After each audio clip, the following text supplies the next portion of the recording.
Hello there. Welcome to the final episode of Global Conversations. And today's topic is aging in the workplace. Should it be an equity, diversity, inclusion issue? Let's put this into context here. Average lifespans continue to grow. The IMF, or International Monetary Fund, calls aging the real population bomb. This means that many populations are rapidly aging and will soon begin to shrink if they haven't already.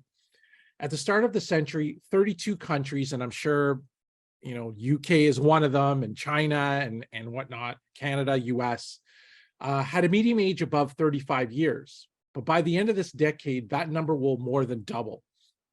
And in 25 of those countries, half of the population will be more than 45 years old. In the Canadian context, 1 in 5 Canadian workers is now at least 55 years old, according to Stats Canada.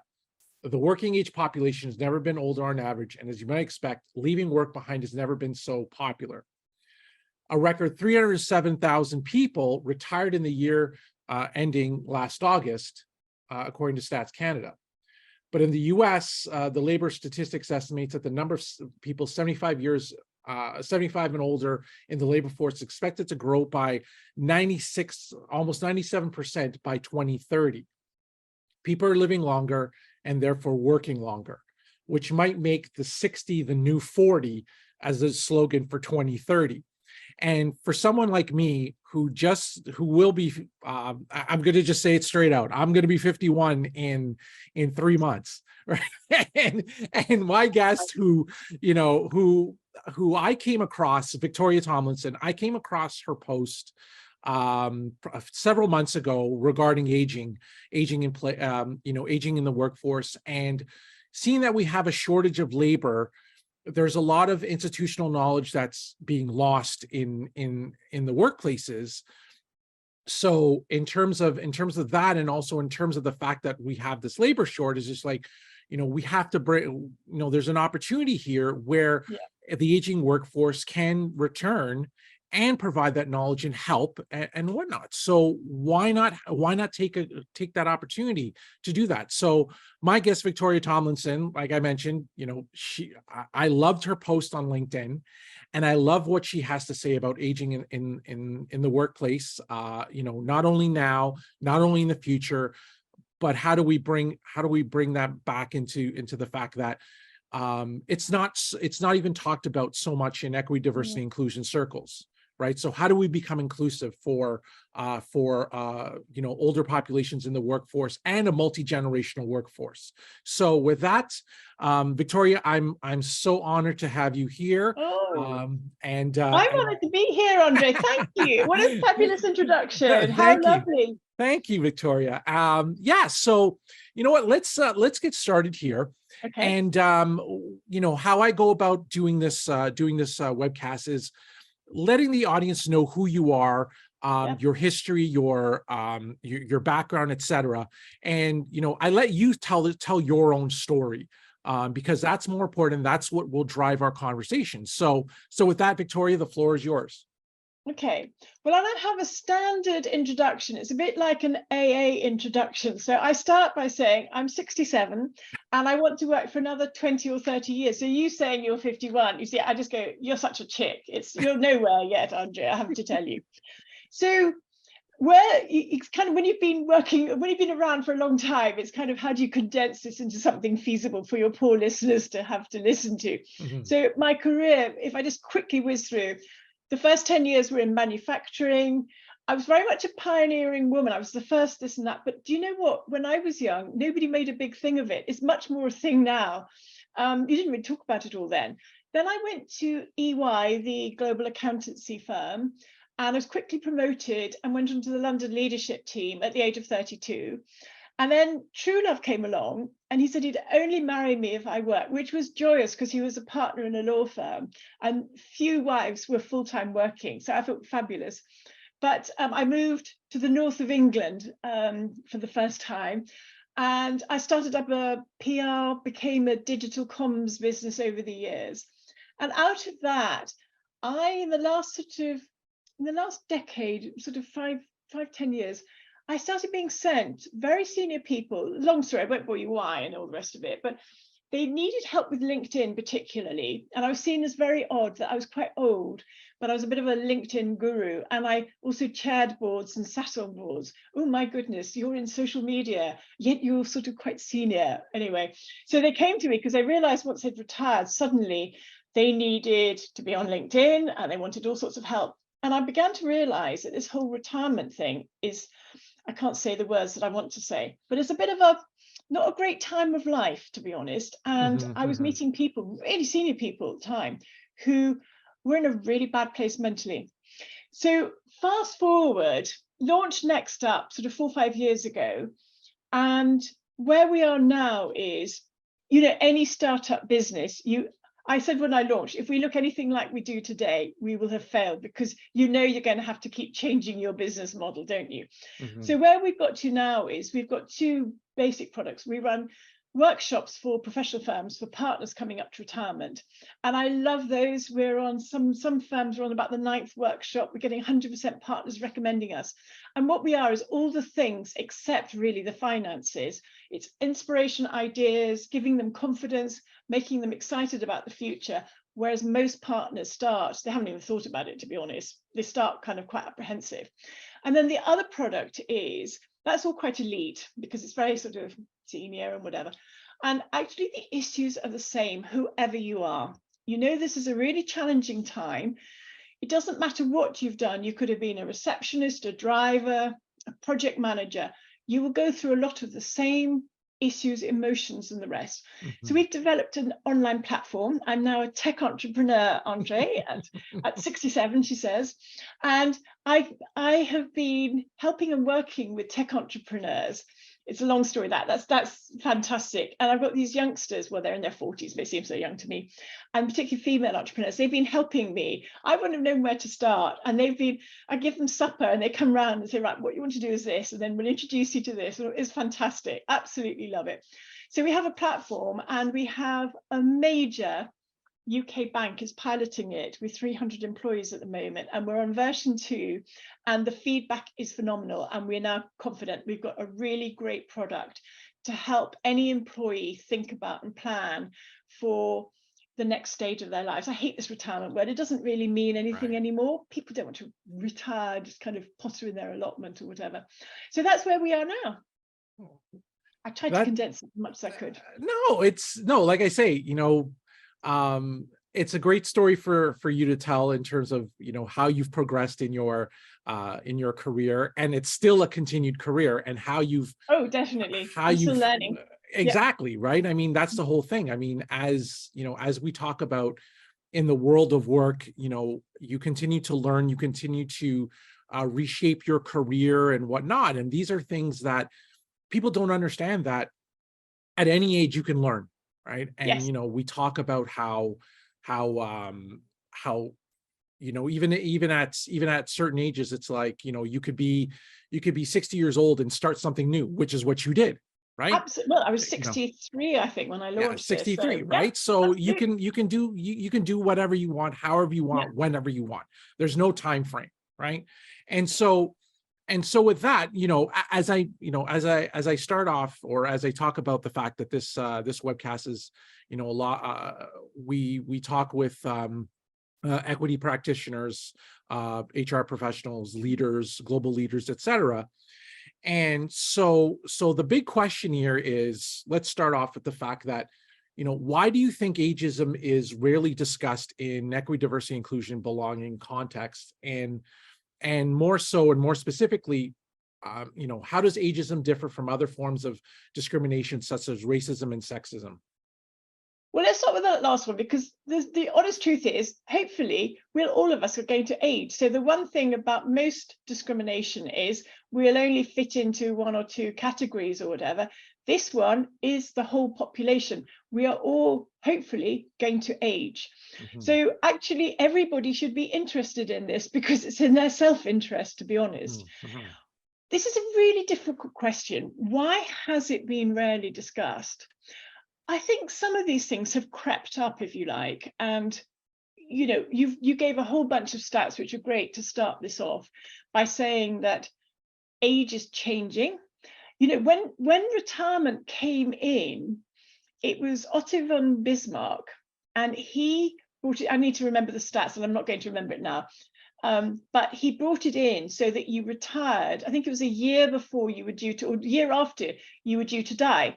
So actually, age now is not relating to the structures of for age, if you like, in society. They don't match up in any sense anymore. And it doesn't make sense to be retiring just when you're probably at your fittest, healthiest, peak performance, which is what's happening at the moment. And that's why we're now seeing this retirement whole concept it's not fit for purpose anymore. Why haven't we been discussing it?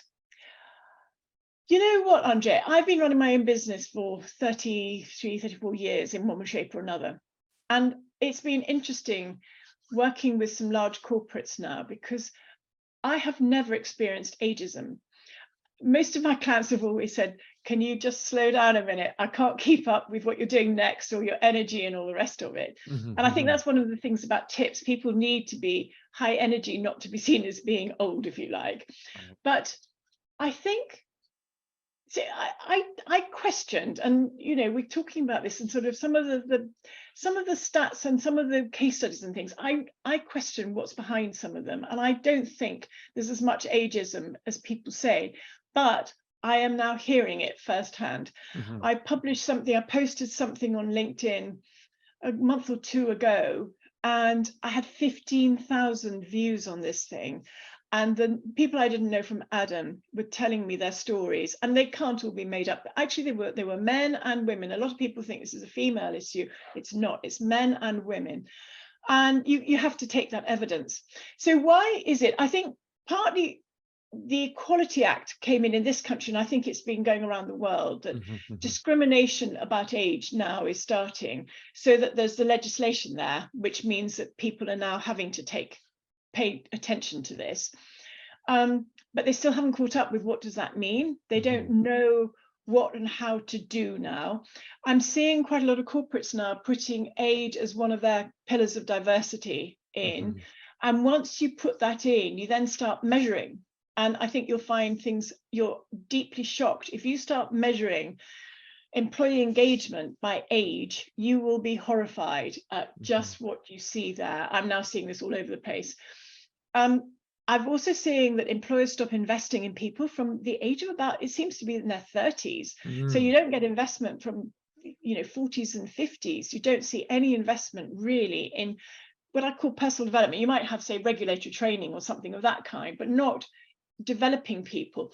So, and I think the other bit of it is, what I'm seeing is older people, I hate using that phrase, older people at work don't want to complain or raise issues about ageism because they're worried they'll then be made redundant and they won't be able to get another job because it's harder to be employed.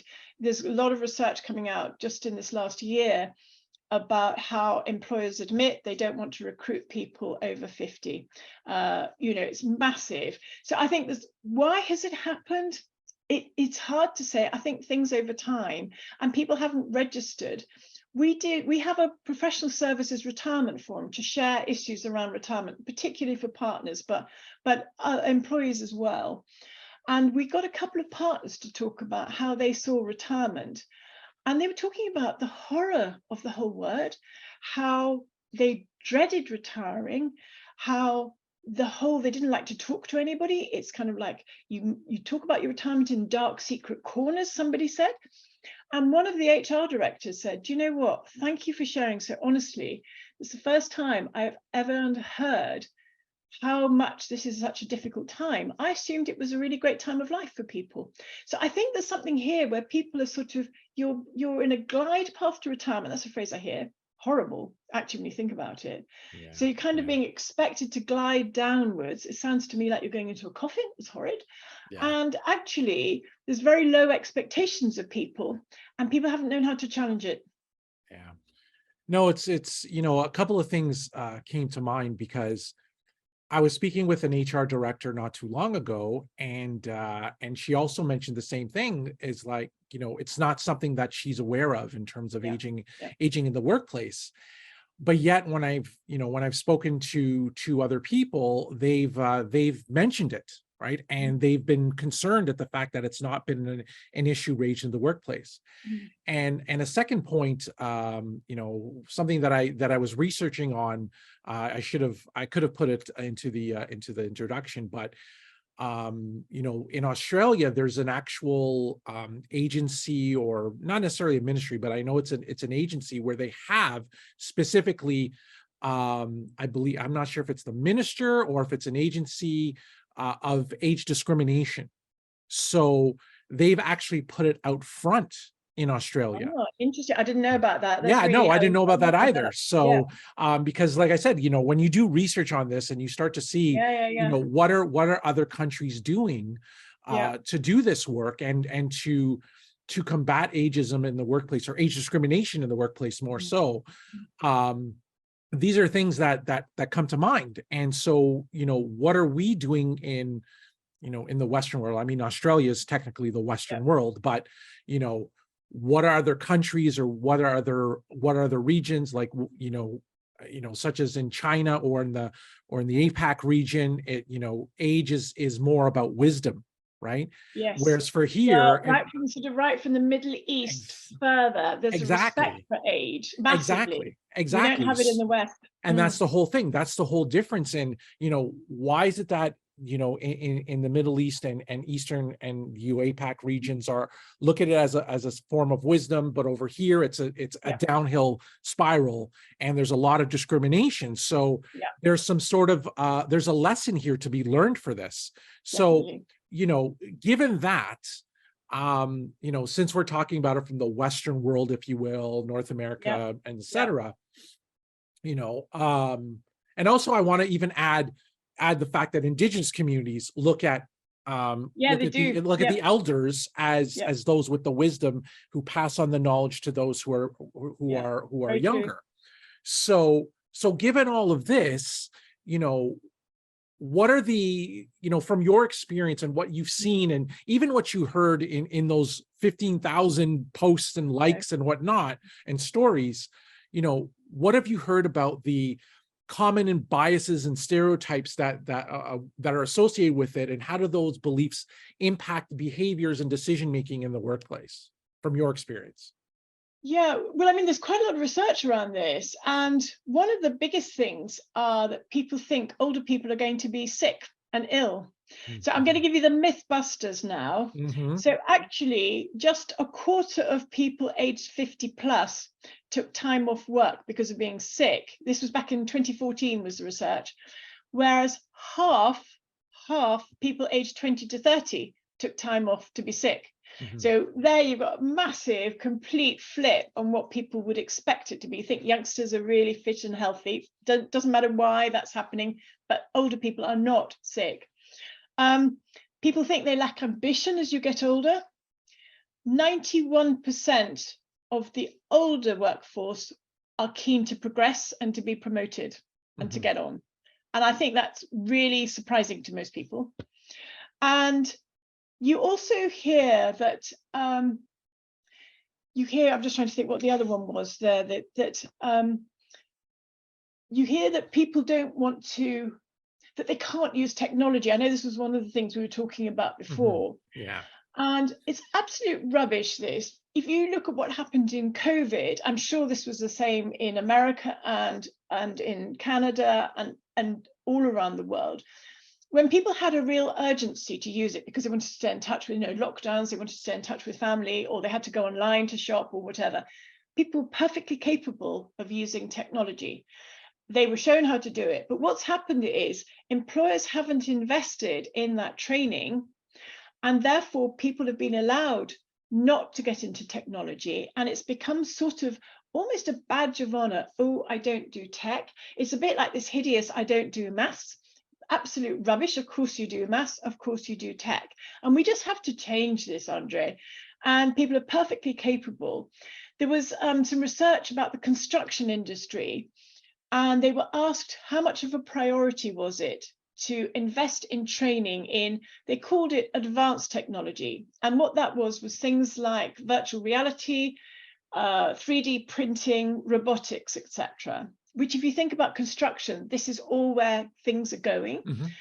And 91% of companies said it's not a priority. Just stop about, think about that for a minute. So this is the 50+ generation are either very senior, they're the ones making the investment decisions, but they're being asked to invest in things that they don't understand how it's going to be used, or they're the supervisors, the managers, and all the rest of it. So actually, they don't see the need to train people, yet they're using them and they're managing people who are using them, but it's acceptable to do that without understanding what's happening with the technology. And, you know, we've got some massive problems around productivity in this country. And when you hear things like that, you think, actually, if you're bringing in technology, not understanding, you won't rethink how you're doing the work. So instead of using tech to completely rethink and maximize that investment, you'll just bring it in and add it on instead of completely, you know, rethinking workforce, people's jobs, roles, and everything else. So I think we've allowed too much just to slip, and no one's actually taking a grip on this and saying, right, let's rethink all of this. Let's train up the older generation in tech. Let's expect more of the older generation, to be honest. I think they will respond. I know they will. I know they will. Yeah. And so going back to one of your points, you know, where you talked about the, you know, the fact that the younger generation are you know, are more sick than the older generation and whatnot. But there's this, I don't know if it's a myth. I don't know if it's just the fact that, you know, older workers have come in from a generation where it's like, if you report being sick or they tend to, you know, or they tend to like hold it, you keep going, right? Yeah. So does that play a part into those statistics, if you will? I'm sure it must do, to be honest. I don't know. I don't have the information behind that, but I can't believe it doesn't. And, you know, I've had my own health problems over the years. I don't really talk about it, but most people wouldn't know that. You know, I do have odd, you know, a couple of months in hospital at a time from time to time, but it's a mental attitude. I'm not going to be a victim to this. I'm going to keep going. And I think that is something of an older generation generally. You can't, it isn't everybody, if I'm honest, but I do think there is something there. And I think some of these are kind of, as you say, generational expectations, if you like. Yeah. And that was the only thing that I kind of had a little bit of a question about what I think you may be right. Yeah. So, you know, so continuing on that for a minute, let's, you know, now we've talked about the biases and stereotypes, and now let's go a little bit further when it comes to the intersectional aspect of it, especially with those who are from the global majority, from people of color, racialized and marginalized communities. You know, how do you think intersectionality intersects with ageism in place? And can you talk a little about, especially one of the things that I came across was what actually really started my conversation, even before our conversation, was this podcast from a British podcast where they were talking about menopause, and they talked about gendered ageism. And so with that, you know, there's a double effect, if you will, of, you know, there's stereotypes with even women, you know, with women getting older in the workplace and aging in the workplace. So there's a couple of factors here that are involved, and that's why I bring it up as an intersectional aspect. I struggle with some of this, Andre, I have to say. And I know quite a lot of women. We're slightly worried that a lot was needed around menopause, but I think a lot of women are now worried that not only we're going to have babies when they're younger, but now you've got flipping menopause when you're older, and that we worry that men are going to look at women as just one big problem, you know, it's constant health. So I think we have to be careful where we go with this. Yes, you know, and we talk about men's impotency in the same way? I don't think we do. So, you know, it's kind of, we need to balance some of this out a bit. So sorry about that, but I just thought we'd bring it down to sort of, hey, this is where you talked about being direct, right? So there you go, there's your opportunity. So we've got to be a bit careful about this and make sure we get it balanced. Exactly. I know Harvard Business Review came up with an article, and to be honest, I didn't read it properly. I was just irritated with it because it's saying women now have got more problems. I don't think that's true, if I'm honest. I think men have got just as many problems. It might look slightly different.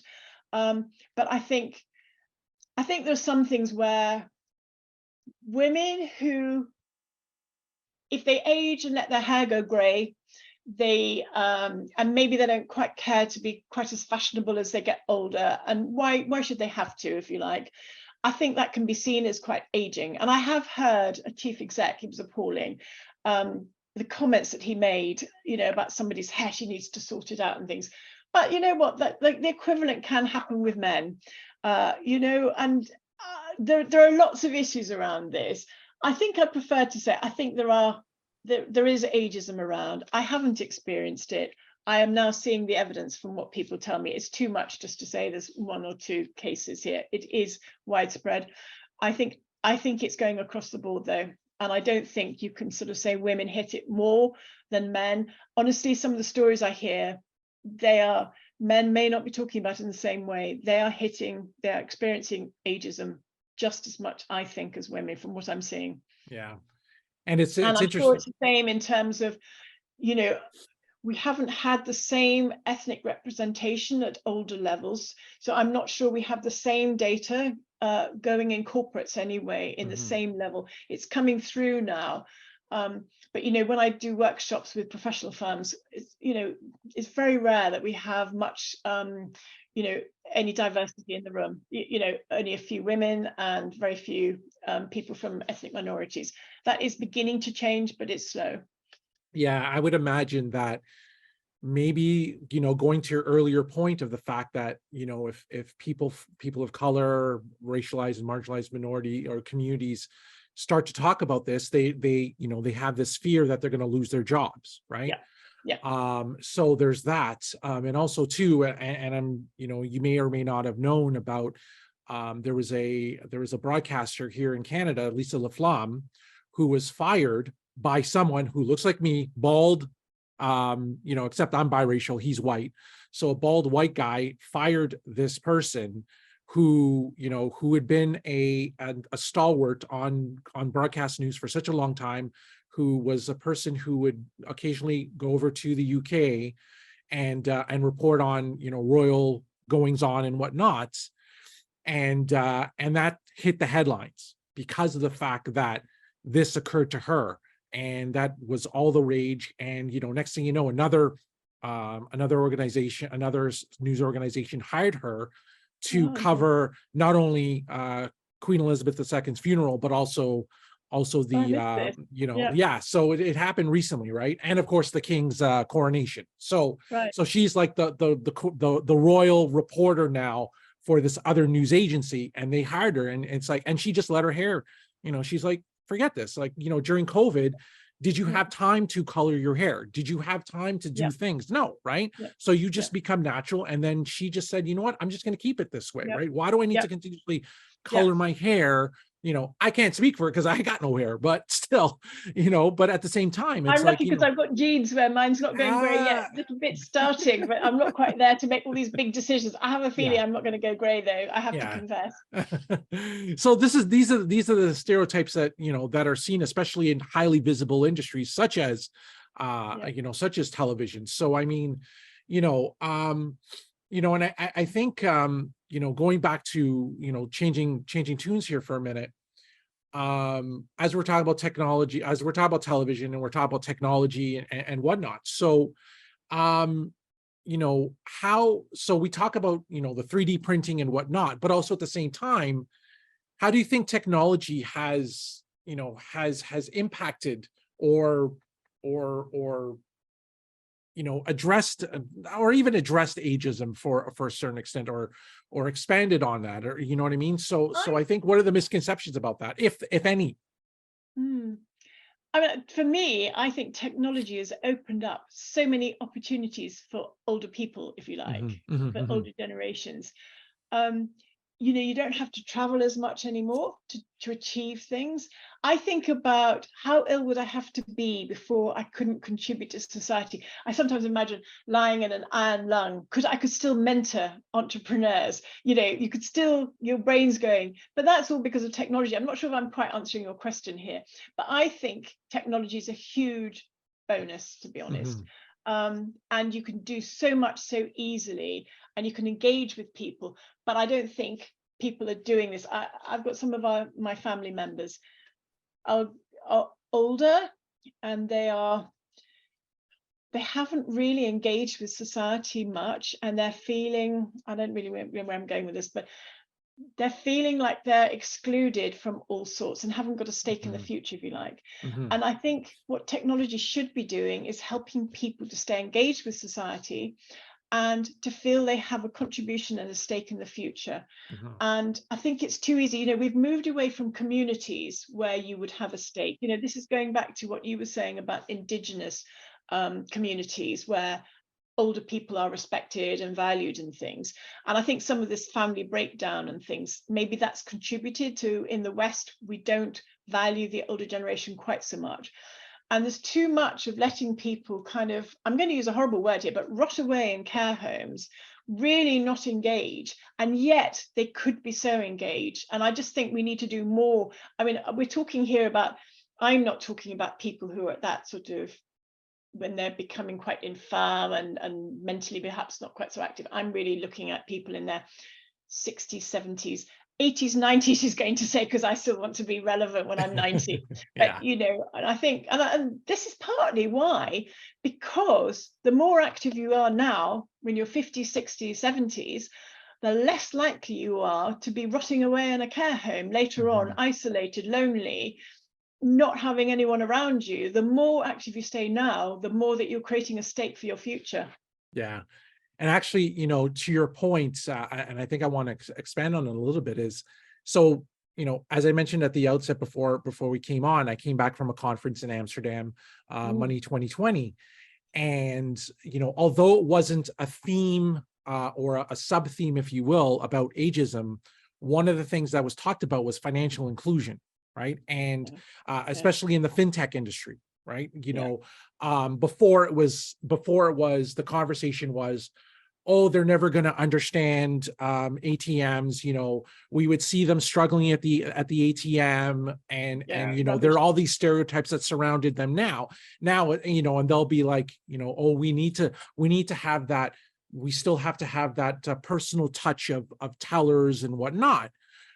But at the same time, it's like, how do we bring on technology to make it easier for the older generation to adapt to use and to trust the system in itself, outside, instead of having their own stereotypes of, oh, you know, they're going to take away my money or whatnot. So that's something that really came about too.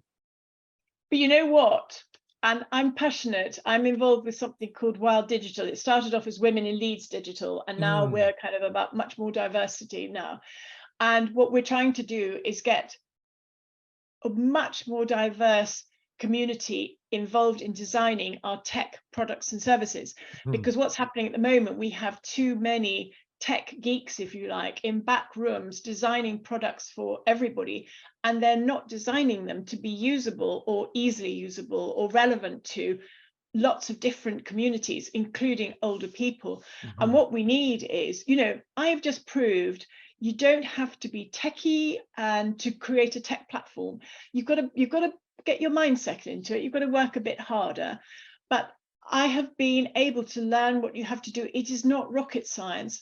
You've just got to get into there. And what we need is to encourage more people of all ages and backgrounds to say that tech is, you know, tech's got this weird sort of almost in another room, it's a different kind of world. It isn't, it's everything around us. And we have to encourage people, right from the youngsters through to the older generations, to own it, get involved in it, help design it, use it, everything else, because otherwise we're excluding too many people in the future. So that's another one of my passions here. No, exactly. Getting everybody involved in that.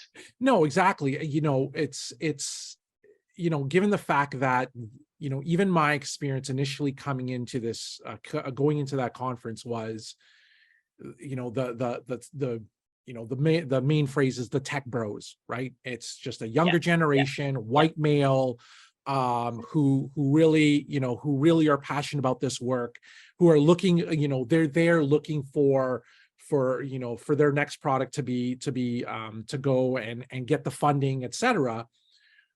But what they're forgetting is that in all of that midst is, how do you become inclusive to, you know, not only to the population, to African populations, to smaller communities, for all that, but also too is, you know, as we're talking about in this webcast, is, you know, how do you bring it to the older generations, right? So well, I'll tell you, we had a big event in Leeds just April, just recently, and it's called Climb 23. And as part of it, we had a super hack, and we were getting 10 teams to design a product in a day, an app in a day.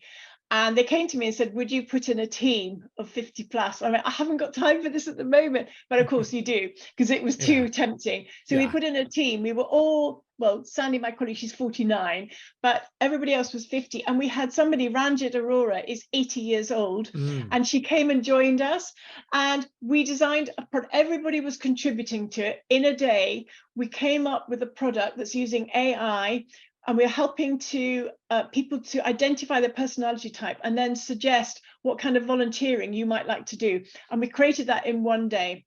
Absolutely amazing. And this is about going that no code route, that you can do amazing things now. And I just felt, we're showing the world what you can do. You know, we can be techie at 50 plus at 80. You know, how brilliant is that?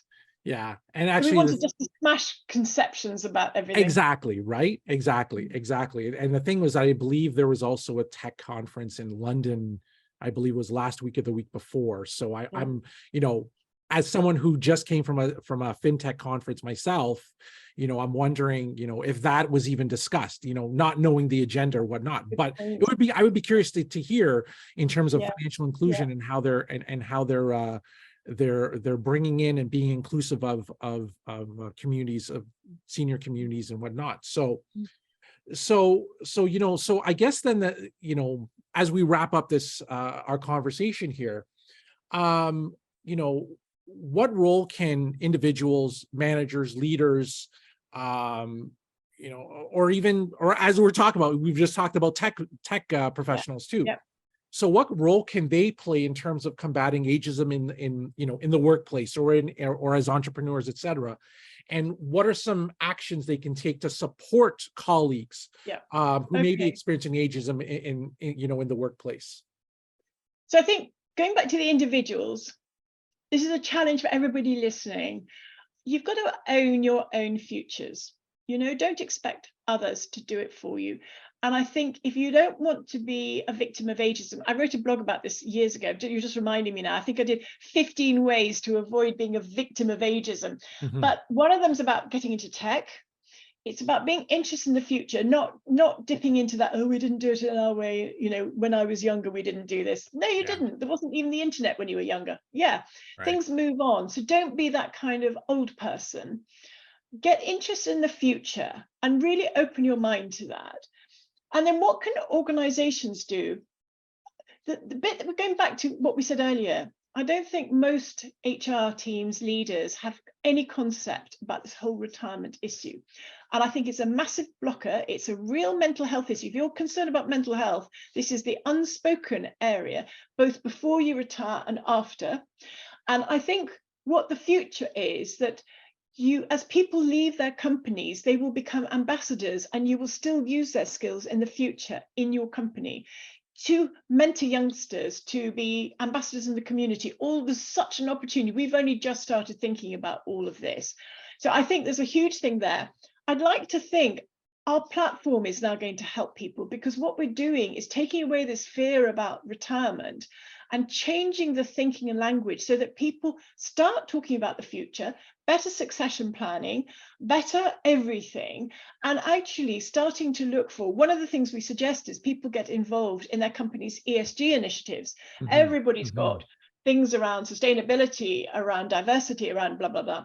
And actually this older generation are good, because most of those are about relationships with people, forming collaborations, understanding, researching, getting pilots going, really good areas for people. And what we're saying to people is get involved in them, not just to tick a box, but actually it's a really good way to build new connections that you're going to want when you leave.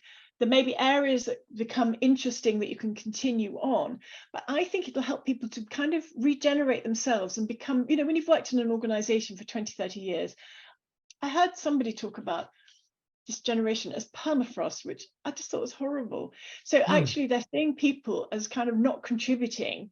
Actually make sure people are contributing, expect more, invest more, and look at the stats, look at where people are in terms of engagement, and really start thinking about how are we making the most of the generation skills. They are different from youngsters. They haven't grown up on phones and emails.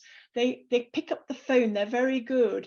And not everybody, but you know, as a generation, people are better at relationship building. And I think there's so much that they could do more of to add value to organizations.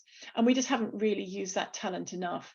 Yeah. And do you, and I guess from your experience and your, you know, and your knowledge and whatnot, have you heard of any programs that, you know, UK specific could be an example. Like, you know, Yeah. have you heard any programs that have done this, where they've been able to, you know, not only combat the stereotypes and whatnot of ageism and Yeah. you know, and So I whatnot. think So what I'm seeing now is, you mentioned how the 50+ generation are leaving in droves, and yet we've got a skill shortage. And right. it's plain ludicrous what's happening here. Hmm. And what this generation's wanting is more flexibility. And certainly in this country, and I think it's globally, the 50+ generation are finding themselves caring for older parents and for grandchildren, because Right. it's certainly in this country, the cost of childcare is through the roof. Yeah. So they're finding themselves torn. They don't necessarily want to retire, but there is only an option of full-time or not. So what a lot of organizations are doing, so Unilever has come up with something called UWork, which is amazing, where you have a basic contract with them, and you get basic benefits of a basic pension, healthcare, and something else, and holiday allowance. And then you can work as much or as little as you want. So you could do a 1-day shift or a 6-month project. So it sounds horrendous to organize, if I'm honest, but they're bringing this in hugely successful, and they're finding actually it's not just the older generation who are finding this. Actually, young mums are finding it great. And a lot of what people are finding is when they introduce things that work for the older generation, they're actually working for employees much more widely. Lloyds Bank is also doing a lot around flexible working, and they're bringing in caring policies to make things easier for them. And Legal & General they've got a service about helping, a lot of employers are using, if you're trying to find care for your parents or sort of older, you know, family members. They've got a whole bunch of information and a helpline to help you through that, because it's a horrendous sort of minefield trying to find out. And then there's a brewery, Fuller's Brewery, and they've been trying to recruit 50+ people, and they're saying it's absolutely brilliant. They're very loyal. They're great in pubs and sort of in in customer relations and whatever. So there are some really good examples coming through at the moment of people really serious about how do we do this better. I think they would all say, we're not best practice yet, nowhere near, but we're trying out all sorts of things. And we're working with quite a few now, which I'm loving. And they keep sort of saying, what's best practice? And keep going, the fact you've even asked us to help you, that's best practice. You know, even wanting to get involved in this, you're already way ahead of the curve on this. And everybody's still struggling. There is not a lot of best practice around. There are pockets of lots of interesting things going on. Yeah, and you know, well, now you remind me, I haven't had a Fuller's in a long time, so maybe I should support them to have a I love it. Fuller's. I love it. And you know, and listening to all these organizations doing this, and you know, I'm wondering, did this occur prior to the pandemic, or did these occur, or do you know if these occurred because of the pandemic? Right. It's been happening. A lot of this has been happening. I Yeah. think the pandemic accelerated a lot. Yeah. The discrimination, it's the Equality, the Equality Act has also introduced people having to think about some of this. I just think it's a time, and you gave the trends, you know, we are now living longer. I mean, when we do our workshops, I start off by saying, you could be retired for longer than you worked. And they kind of go, oh my God, I haven't thought of it like that. Yeah. And I go, that's a lot of time to fill. You know, what are you going to do with it? Yeah. And we talk about the need to find purpose. And actually, you see, I think there's such a talent pool for employers to use once people have left. It's kind of the whole, I've done a podcast with Aviva Wittenberg-Cox, and she's wonderful. So I don't know if you come across her. She now talks about our 4 quarters of life instead of the three stages. It used to be education, work, retire. And there's now this extra sort of 3rd quarter in here, which is such an opportunity, but employers haven't got their heads around this. And that's where you've got to start by looking at, we have changed. There's now going to be 5 or 6 generations working in a workforce. Yep. We need to think about intergenerational, and we've all got to learn to respect each other better. You know, can I say the older generation needs to be more respectful of the younger as well. They have a lot to offer us, and it's everybody about just learning a bit better mindsets, not quite so fixed in how we used to think of things. And I think there's a great future for us all to rethink work and how we use those opportunities, and use the opportunities of this older generation. They're dying to use their skills. You would be amazed what they might come in and do for not much money, if not for free. If that's not, I don't know if that's right or not, but they're dying to use their skills however they can help you. Yeah, no, exactly. And, you know, as I close this season of Global Conversations, and this was a great ending to this season because of the fact it summarizes everything that I talked about, talking about purpose, talking about inclusion, talking about how to combat discrimination in the workplace, like all of that. I think you've summarized everything that what this webcast is meant to talk about, and meant to educate our audience about, and for them to learn from people like yourself who have seen it, who are living it, who are experiencing it, and who are teaching people that, you know, age is just a number. It's more, you know, it is just a number. It seriously is. Yeah, exactly. And I don't feel whatever nearly 70 is meant to look like. Exactly. And you're so energetic, and you know, and this is great that I've you know, like I said, that I've concluded with you being a part of this, and I really appreciate it. It was just a matter of timing. I know it was before, you know, we tried to do it, but you were on vacation, etc. But at the end of the day, we got together. Yeah, and I'm grateful. And welcome what you're doing as well, because it's much needed. And if I can help anybody, just give me a call. I'm on LinkedIn, as you probably gathered, and you know, happy to help anybody and have a conversation, because I just want to share as much as we can and get things better. Yeah, no, exactly. So with that, Victoria, again, I thank you for all your wisdom and knowledge and contribution to the profession and whatnot. And I've learned a lot. And of course, I've summarized everything in terms of what's been discussed over the last 15 episodes. So with that, I conclude this season of Global Conversations. And I look forward to seeing everyone in the fall. So Victoria, once again, thank you very much for this. And we'll see you in the fall. Take care, everyone. Bye-bye.